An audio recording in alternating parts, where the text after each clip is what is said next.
what I'm doing, but I'm just gonna do it. I feel like I want to clip this on something to hold. Let's see if this works. I can't breathe. I'm so nervous.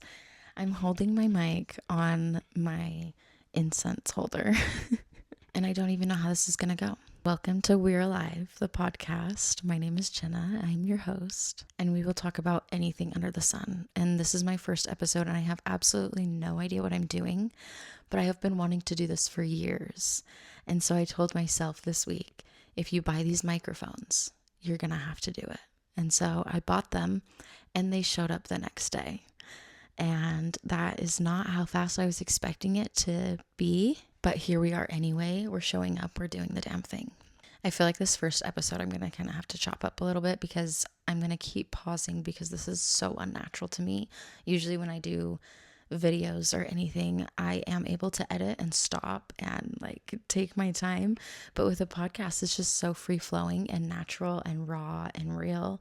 And that's exactly why I've always wanted to do it, because I just love speaking. I can speak and speak and speak when I feel comfortable, especially if it's about something that I love and that I'm passionate about.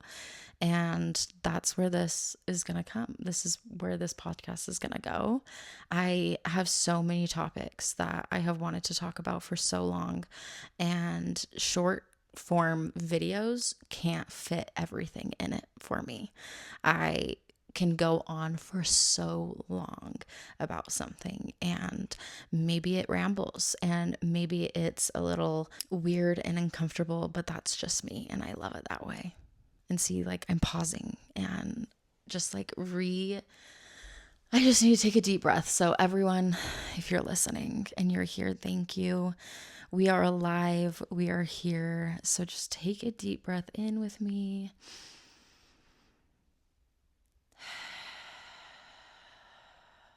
Wherever you are at, just feel your body, feel where you are at, feel the support underneath you, wherever it's on your feet, your butt, your back.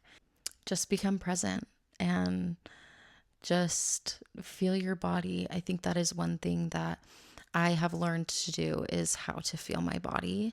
I feel like I've been a feeler my whole life. Actually, it's funny that I say I feel like I've been a feeler. I know 1000% that I have been a feeler my whole life.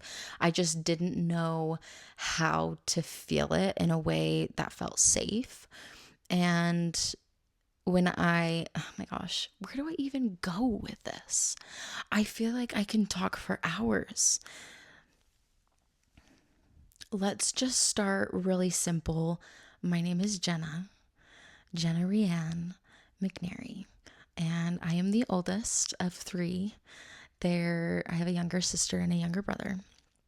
I am 26 years old. I turned 27 this year, which is insane to me. If you would have told the younger version of myself that I am where I'm at in this age, in this time of my life, she would never believe you. She had these expectations of her, and they are nowhere near met in the best way possible. And I know that she is just in there smiling all the time and proud of where I'm at, how far I've come, what I'm doing. If she knew I was starting a podcast, she would be screaming and she would not believe that at all. Sometimes I can't even believe myself right now. What am I even doing? I have no idea. I am a big animal lover. I love animals. If I could just be around animals 24/7 instead of humans, I would. I love my humans, but animals are just so pure and so just loving and unconditional, and they're just amazing. I am currently living in the state of Utah with my boyfriend. We moved in together in February. We were living together in a different part of Utah, but then came back to my hometown. And I love him so much. He is my rock. He is my grounding space. And he has taught me so much. We are complete opposites, but have interests in so many of the same things. And I just love it because he gives me so many new perspectives on life. And I am such a flighty person. anxious and go with the flow, and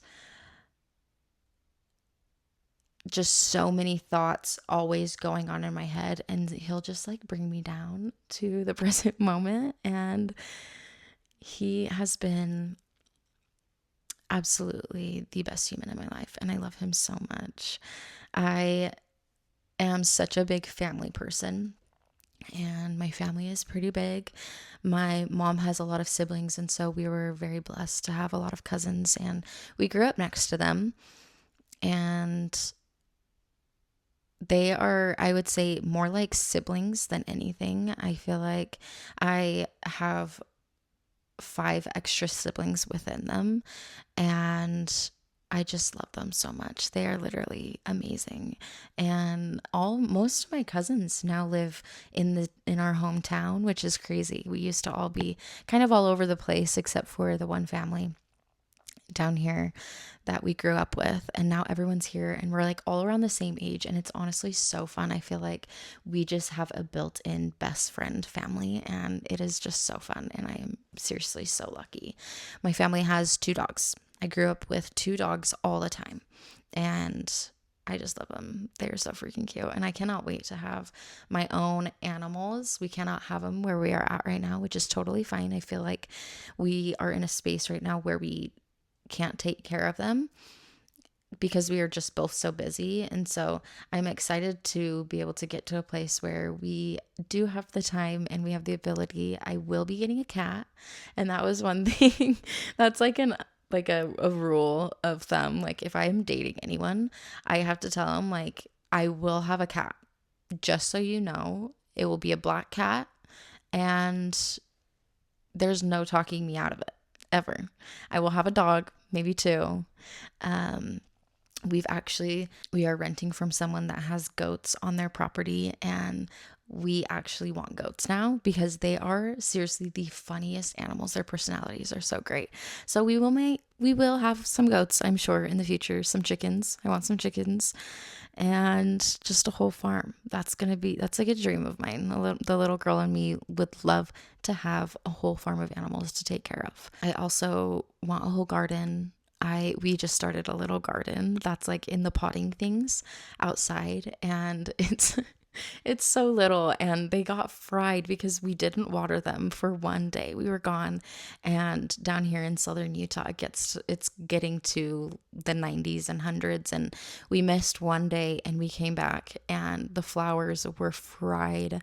Our raspberry bush is fried, but I think that there's still hope. Our cucumbers are doing absolutely amazing, and our tomatoes are thriving. So those are the only 3 things that we have right now, but I'm really excited to get more because this is like our little test run, like to see how well I can take care of some fruit and vegetables for us, because that is something that I have always wanted, is a garden, and I will have one. I am putting it out there that I will have one. I will have all these animals, and I will have a family. I would love 3 to 4 kids. Growing up with siblings and having that many cousins next to us, I just feel like a loving big family. Oh, it's literally my favorite, and I would love to bless my kids with it. So, God willing, I would absolutely love 3 to 4 kids. And if some of them can be twins, please. I'm putting it out there. I want twins. We have twins in our family. We have a few pairs. And so I would love to be one that has some twins in the family.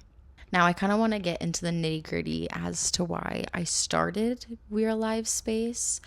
It kind of takes me a little bit to get my thoughts wrapped around it because it came from such a place of, well, how do I explain this? I first started my brand and it was called I Am Here, but the HER in here was capital. So it was I Am Her / here. And just being present. And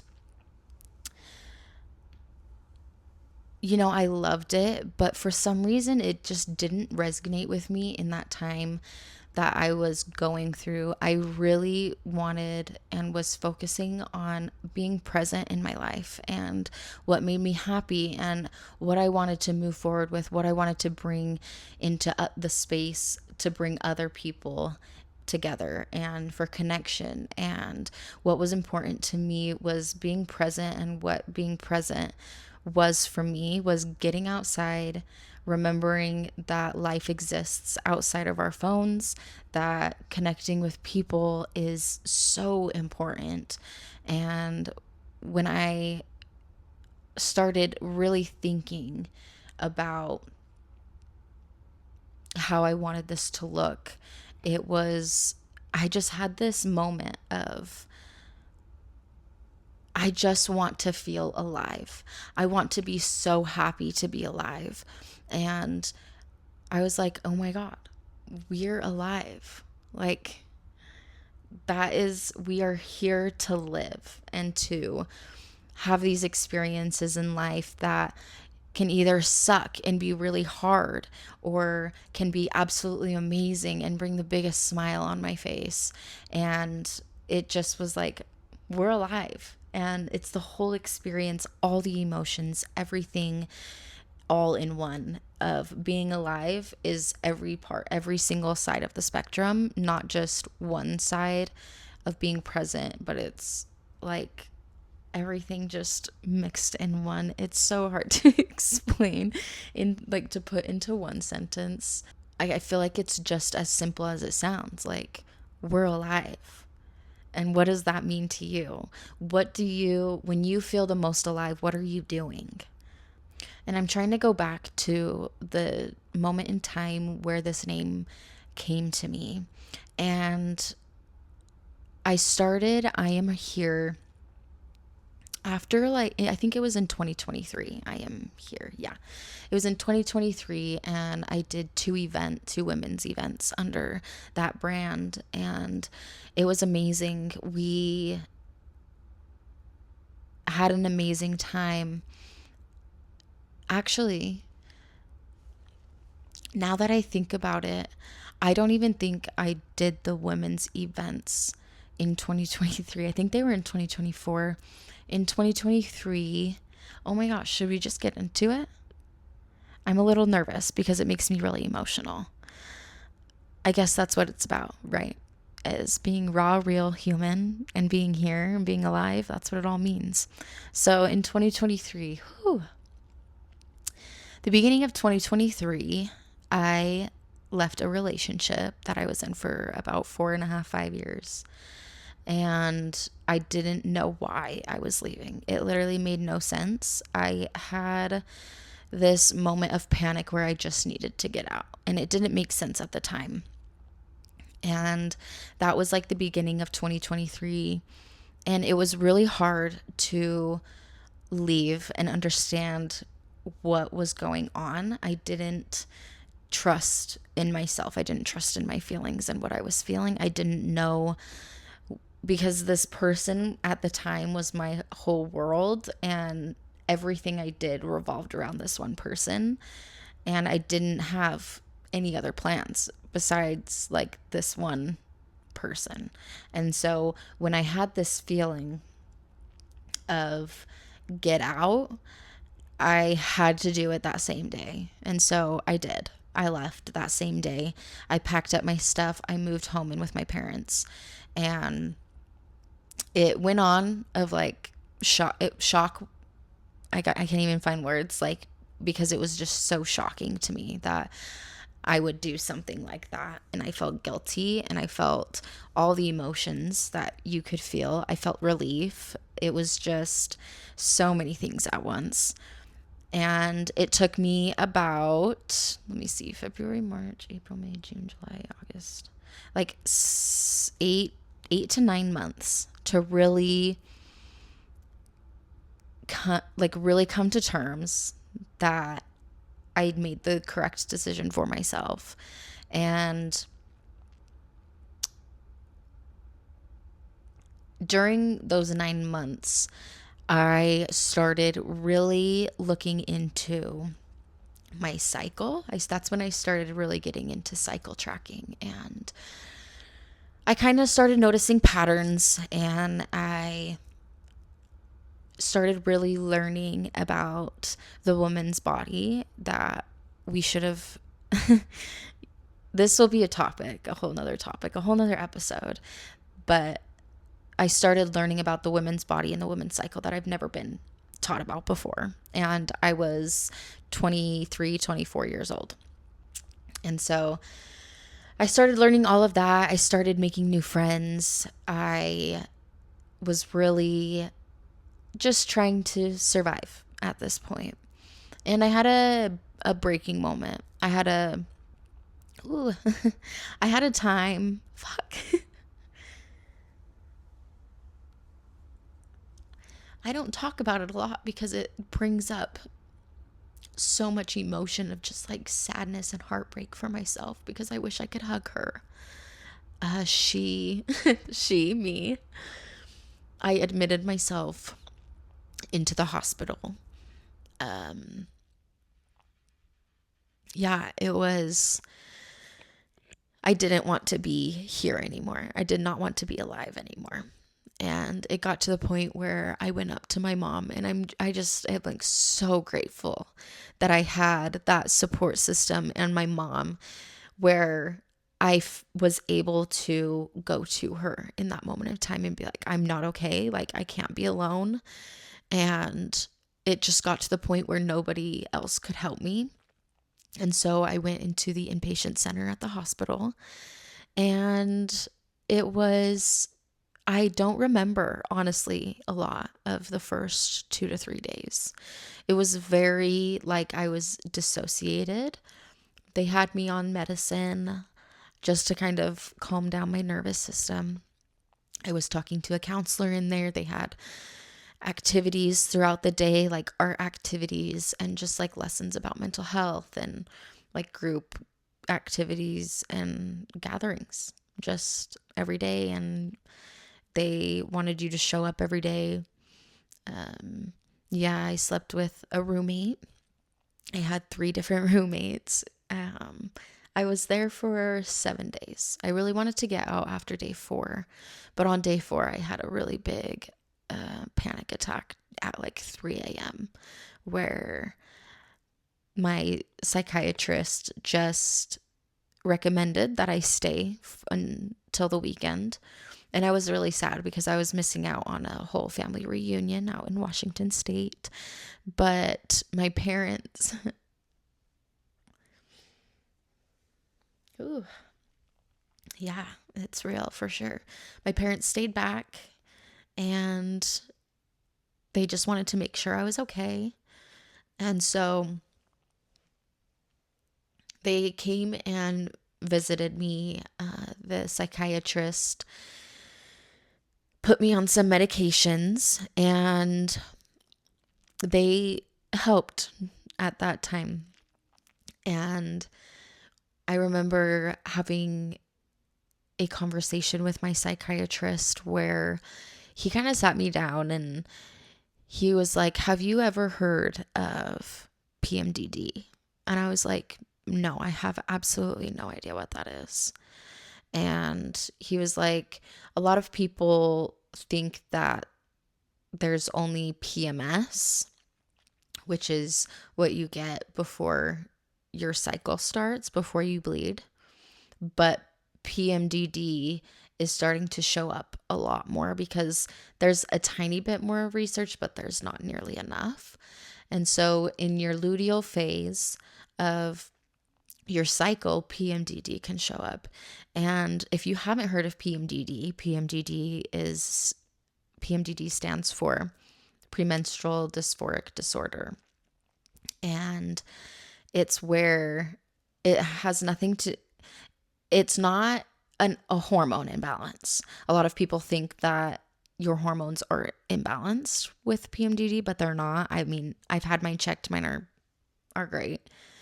And what it is your brain can't understand the natural and the normal change of your hormones, because our hormones will change literally every single day. They're changing as a woman. And so for some reason, your brain doesn't understand the change that your hormones are going through, and it sends you into a spiral. And I wish I could explain what it felt like in that moment when I needed to admit myself. But the best way I can explain is it felt like a monster had taken control of my body and my mind, and I was like sitting in the back seat, and I had no control over anything, the thoughts, my feelings, anxiety, panic, everything. It was just somebody else had control over my body, and that's just exactly what it felt like. Anyway, where was I at? I was there for a week, and eventually I felt safe enough. I felt calm enough to be able to go back home, and I was put on antidepressants and gabapentin. And yeah, I mean, it was great. I feel like I really was doing amazing. And I was. I literally loved life again, it felt like. And so I started living. I started making friends and meeting people and just having the time of my life, really. And I think that that's where the Weir Life came from, was I realized that I wanted to be alive. I wanted to have all of these experiences and to meet all of these amazing people and to just really enjoy being alive.